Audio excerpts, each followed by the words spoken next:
এই অভাগিনী সন্ধ্যাবেলায় পোলার বাড়ি থেকে তোরে দেখতে আইব। এই লাল শাড়ি খান পইরানে আল্লাহ আল্লাহ কইরা এইবার যদি তোরে পছন্দ করে তাইলে আমি আপদখানা বিদায় কইরা বাঁচি, নাইলে পাশের পাড়ার বুইরা মকবুল কাজীর লগে তোর বিয়া পড়াই দিমু।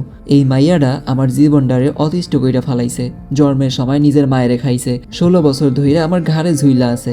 মাঝে মাঝে ইচ্ছা লয় বিষ খাওয়ায় মাইরে ফালাই। এসব কথা শুনে রাগে গজগজ করতে করতে হামিদা বেগম দ্রুত পায়ে দরজা ঠেলে রুম থেকে বের হয়ে গেলেন। কুহেলি তার সব কথা শুনে শুধু মুচকি হাসলো। শাড়িটা আলতো করে হাতে তুলে এপাশ ওপাশ উল্টে দেখছে। আকাশি রংটা কোহলির ভীষণ পছন্দ। শাড়িটার দিকে তাকাতেই ওর চোখে মুখে প্রফুল্ল একখানা হাসি ফুটে উঠল। শাড়িটা গায়ে জড়িয়ে আয়নার সামনে দাঁড়িয়ে নিজেকে দেখল। পরলে ঠিক কেমন লাগবে, কেমন করে ওকে মানাবে। কুহেলির পাশেই 10 বছরের ছোট্ট আরিফা মন খারাপ করে বসে আছে। এবার ছলছল চোখে জমে থাকা অশ্রু সামলে কাপা গলায় প্রশ্ন করল, আফু, আম্মায় তোমার লগে এত খারাপ ব্যবহার করে, তোমার কি কান্দ নাহে না? কুহেলি উদাস মনে বসেছিল। এমন কথাবার্তা নতুন কিছু নয়, প্রায় প্রতিদিনই ওর কানে আসে। কুহেলি দুঃখিত হৃদয় নিয়ে শান্ত স্বরে বলল, মায়েরা এমনই হয় আরু, মেয়েদের একটু কড়া শাসনে রাখেন, এতে খারাপ লাগার কি আছে? আরিফা নাছর বান্দা, চোখে এখনো জমে আছে অভিমান। বলল, আমায় সব সময় তোমার লগে রাগ দেখায়, কাজ করায়, বিনা দোষে মারে। কই, আমার লগে তেমন করে না আফু। তুমি অনেক শক্ত মনের মানুষ, সবকিছু হাসি মুখে মাইনা নাও। তয় আব্বাই কিন্তু তোমারে অনেক বেশি ভালো পায়। কুহেলি হালকা করে হাসলো। আরিফার কথাটা এড়িয়ে গিয়ে বলল, আচ্ছা বনু, এগুলো এখন বাদ দে। এসব কথা বললে মা শুনলে রেগে যাবে। আমি শাড়ি পরে একটুখানি সাজি, দেখ না, আকাশি রঙের শাড়িটা ভীষণ সুন্দর, পরলে আমাকে কেমন লাগবে বলতো? আরিফা এবার একটু মন খুলে তাকালো, চোখের জল মুছে মুচকি হেসে বলল, এমনি তোমারে অনেক ভালো দেখায়, আর সাজগোজ করলে একদম আকাশের পরীর লাহান লাগবো। আইসকা পোলার বাড়ির লোকজন দেখবা তোমার খুব পছন্দ করব। আরিফা একটু থামলো, কণ্ঠটা হঠাৎ ভারী হয়ে এলো। আফু, বিয়ার পর তুমি কি আমারে ছাইরা যাইবা? কুহেলি অবাক চোখে তাকিয়ে প্রত্যুত্তর করলো, এইভাবে বলিস না বনু, তাহলে আমার মন খারাপ হবে। লক্ষ্মী বোন আমার, কান্না বন্ধ কর। তুই কাঁদলে আমারও যে কান্না পায়। আয়, আমাকে শাড়ি পরতে সাহায্য কর। দেরি করলে মা এসে আবার বকবেন। গাঢ় আকাশি রঙা শাড়ি পরে সন্ধ্যা 7:09 16 বছরের কুহেলি ছেলেপক্ষের সামনে বসে আছে। পাশে দাঁড়িয়ে হামিদা বেগম সৎ মেয়ের ভূয়সী প্রশংসা করে যাচ্ছেন, আর ঘরে উপস্থিত সবাই হাসি মুখে সেসব শুনছেন। কুহেলির লজ্জায় মাথা নিচু করে বসে আছে। ছেলের মা বোন একের পর এক প্রশ্ন ছুড়ে দিচ্ছে, সে ভয়াতুর কণ্ঠে শুধু সংক্ষিপ্ত উত্তর দিচ্ছে। হঠাৎ করেই সামনে বসে থাকা এক পুরুষের দিকে কুহেলির নজর আটকে গেল। উজ্জ্বল বর্ণের মানুষটা, গড়পড়তা বাঙালিয়ান চেহারা, চোখে মুখে নিরন্তন এক গম্ভীর ভাব। এখন একটি অ্যাড চলবে, আপনারা চাইলে স্কিপ করতে পারেন। ওয়ানেক্স হচ্ছে সবচেয়ে বিশ্বস্ত বুকমেকার। পিএসজি এবং সিরিয়া এই অ্যাপের অফিসিয়াল পার্টনার। এই অ্যাপে আপনি cricket, football, tennis live match দেখতে এবং তাদের স্কোর ভবিষ্যৎবাণী করে সহজে অর্থ উপার্জন করতে পারবেন। সেই সাথে বিএমডব্লিউ গাড়ি, আইফোন, ল্যাপটপ এবং আরও অনেক নগদ পুরস্কার জেতারও সুযোগ রয়েছে। এই অ্যাপটিতে আপনি crash, crystal, under and over 21 ইত্যাদি গেম খেলে সহজে আয় করতে পারবেন। আপনি বিকাশ, নগদ, রকেট ব্যাংক, ক্রিপ্টো, পেপাল এবং অন্যান্য সহজ পদ্ধতির মাধ্যমে সহজেই আপনার জেতা টাকা তুলতে পারবেন। এখানে আপনি 24 ঘন্টা 7 দিন গ্রাহক সহায়তা পাবেন। তাই এখনই গুগলে ওয়ানেক্স সার্চ করে প্রথম ওয়েবসাইটে গিয়ে রেজিস্ট্রেশন করুন। আর হ্যাঁ, রেজিস্ট্রেশনের সময় আমার প্রোমো কোড ওয়ানমারুফ ব্যবহার করে প্রথমবার ডিপোজিটে 20,000 টাকা পর্যন্ত জেতার সুযোগ পান। বুকের কাছে হাত গুজে নীরবে বসে আছে কুহেলি, যেন মুহূর্তের জন্য থমকে গেল। চারপাশের কোনো শব্দ, কোনো কোলাহল আর কানেও ঢুকছে না। মনে হচ্ছে চোখ সরালেই এই উজ্জ্বল অথচ নিঃশব্দ মানুষটা হারিয়ে যাবে। হামিদা বেগমের কর্কশ কণ্ঠে কুহেলি সম্বিত ফিরল, এ মাইয়া, কই হারালি রে? ওনাদের প্রশ্নের উত্তর দে। কুহেলির ছোট্ট হৃদয়টা হঠাৎ প্রকম্পিত হয়ে উঠল, শরীরটা কেঁপে উঠল অজান্তেই। মৃদু, প্রায় শোনা না যাওয়ার মতো স্বরে বলে উঠল, হ্যাঁ শুনছি তো। এক ভদ্রমহিলা কুহেলির দিকে গম্ভীর দৃষ্টিতে তাকিয়ে খুঁটিয়ে খুঁটিয়ে পর্যবেক্ষণ করে প্রশ্ন ছুড়লেন, মা, তুমি কি রান্না করতে জানো? কুহেলি একটু থেমে মাথা নিচু রেখেই উত্তর দিল, জি, আমি মোটামুটি জানি। কায়রা খানম একটু হেসে পুনরায় জিজ্ঞেস করলেন, বিয়ের পর তোমাকে রান্না করতে হবে, পারবে তো? কুহেলি এক মুহূর্ত চিন্তা করে নিল, তারপর ধীর কিন্তু স্থির কণ্ঠে জবাব দিল, আমি খুব পারবো। ছেলের বাড়ির লোকজন কুহেলিকে বেশ পছন্দ করেছেন।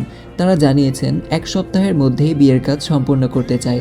হঠাৎ মেয়ের বিয়ে, এই ভাবনায় আনিস উদ্দিন কিছুটা চিন্তায় পড়ে গেলেন। হুট করেই সব আয়োজন করা মানে বড়সড় ঝামেলার ব্যাপার। তিনি ছেলের মামাকে জানালেন, এত দ্রুত সব কিছু করা সম্ভব নয়। গুছিয়ে নিতে আরও কিছু সময় দরকার। কায়রা খানম শান্ত অথচ দৃঢ় কণ্ঠে বললেন, ভাই সাহেব, আমাদের হাতে অত বেশি সময় নেই। ছেলে আমার ঢাকা শাহবাগ বারডেম হসপিটালের একজন অর্থোপেডিক ডাক্তার, মাত্র 10 দিনের ছুটি নিয়ে এসেছে। বিয়ের পর বউকে সঙ্গে নিয়ে ঢাকায় চলে যাবে। আপনার ছোট্ট মেয়েটাকে আমার খুব পছন্দ হয়েছে, কোনো কিছু দেওয়ার দরকার নেই, শুধু মেয়েটা হলেই চলবে। একথা শুনেই আনিসুদ্দিনের মুখ উজ্জ্বল হয়ে উঠল। ভেতরের সব দ্বিধা যেন এক লাহমায় দূরে সরে গেল। শেষমেশ সবাই মিলে আলোচনা করে আগামী শুক্রবার বিয়ের তারিখ চূড়ান্ত করলো। রাতে ডাইনিং টেবিলে বসে খান পরিবার একসঙ্গে ডিনার করছিল।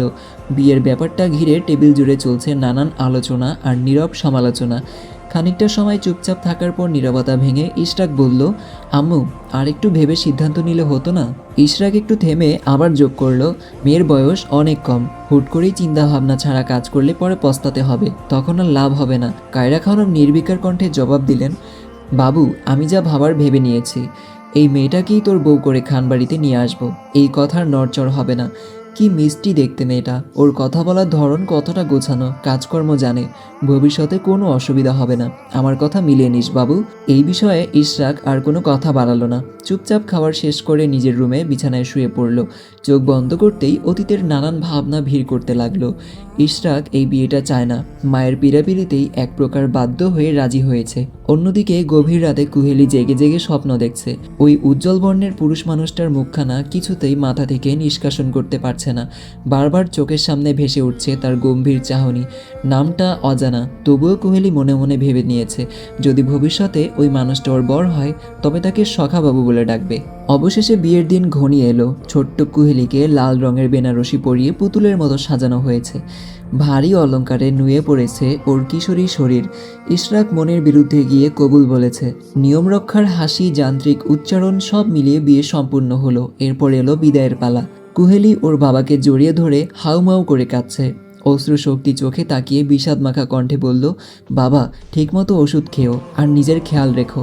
মেয়ের এমন আহ্লাদ দেখে পাশে দাঁড়িয়ে থাকা হামিদা বেগম ভেতরে ভেতরে জ্বলে পুড়ে ছাই হয়ে যাচ্ছেন। তিনি মনে মনে হাজার খানেক গালি দিয়ে ফেলেছেন। তারপর সামনে এগিয়ে এসে চোখ মুখ কুঁচকে বিরক্তিতে গলা চড়িয়ে হঠাৎ করে চেঁচিয়ে উঠলেন, হয়েছে মেয়ে, আর ন্যাকা কান্না কাঁদিস না, এবার বিদায় হ।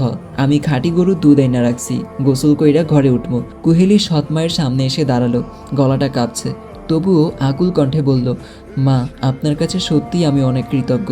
ছোট থেকে আমায় এত বড় করেছেন। শেষবারের মতো আমাকে একটাবার জড়িয়ে নেবেন, আর কখনো কোনো আবদার করব না। কথা শেষ হতেই হামিদা বেগম আবার ক্রুদ্ধ হয়ে উঠলেন। তিনি কঠোর স্বরে বললেন, বড় করছি, ভালো ঘরে বিয়া দিছি, এইটাই অনেক বেশি। জড়ায় ধরা অনেক দূরের ব্যাপার। বেশি বিলাসিতা ভালো না মেয়ে, চোখের সামনে থেকে দূর হ। ইশরাক স্তব্ধ দৃষ্টিতে দৃশ্যটা দেখছিল। একটা মানুষ যে এতটা রুক্ষ, এতটা নির্দয় হতে পারে, এটা আসলে ওর জানা ছিল না। কুহেলি অশ্রুস্নাত চোখে শেষবারের মতো বাড়িটার দিকে তাকালো। এই বাড়িতেই ওর শৈশব কেটেছে, কত স্মৃতি জড়িয়ে আছে প্রতিটা দেওয়াল আর উঠোনে। অথচ আজ সব কিছু ছেড়ে যেতে হচ্ছে। সঙ্গে করে নিয়েছে শুধু মায়ের সাদা রঙের একটা শাড়ি, এর বাইরে আর কিচ্ছু নয়। কুহেলি মনে প্রাণে প্রতিজ্ঞা করলো এই বাড়িতে আর কখনো ফিরবে না। কুহেলি ওর ছোট বোন আরিফার কাছ থেকে বিদায় নিয়ে চলে এসেছে। অতিরিক্ত কান্নায় শরীরটা ক্লান্ত হয়ে পড়েছে। চোখে মুখে জমে আছে গভীর বিষণ্ণতা। বুকে হাত রেখে দীর্ঘশ্বাস ফেলে নিজের ভাগ্যকে মেনে নেওয়ার চেষ্টা করলো। ঠোঁট নেড়ে উঠল নিঃশব্দে, মা, তুমি যদি বেঁচে থাকতে আমায় কি একটু বুকে জড়িয়ে নিতে না? হঠাৎ কুহেলির মনে প্রশ্ন জাগলো, তবে কি সত্যি আমি অপয়া? বিধাতার কাছে আমার একটাই অভিযোগ, এই ছোট্ট জীবনে এত দুঃখ, লাঞ্ছনা আর গঞ্জনা দিল, সেসব সহ্য করার মতো ধৈর্যটুকু কেন দিল না? এসব ভাবতে ভাবতেই কুহেলির চোখ দুটো ধীরে ধীরে আবদ্ধ হয়ে এলো। হালকা ঘুমের ঘরে ছোট্ট শরীরটা একপাশে হেলে পড়তে নিল। ঠিক তখনই ইশরাক হাত বাড়িয়ে ওকে ধরে ফেললো। এবার খুব সাবধানে গাড়ির সিটে হেলান দিয়ে শুইয়ে দিল। আসসালামু আলাইকুম এভরিওয়ান। এই গল্পটির পরবর্তী পর্ব শুনতে হলে অবশ্যই এই ভিডিওতে 3000 লাইক কমপ্লিট করতে হবে এবং 500 কমেন্ট করতে হবে। সো দেখা হচ্ছে পরবর্তী ভিডিওতে। সবাই সুস্থ থাকবেন, ভালো থাকবেন। আল্লাহ হাফেজ।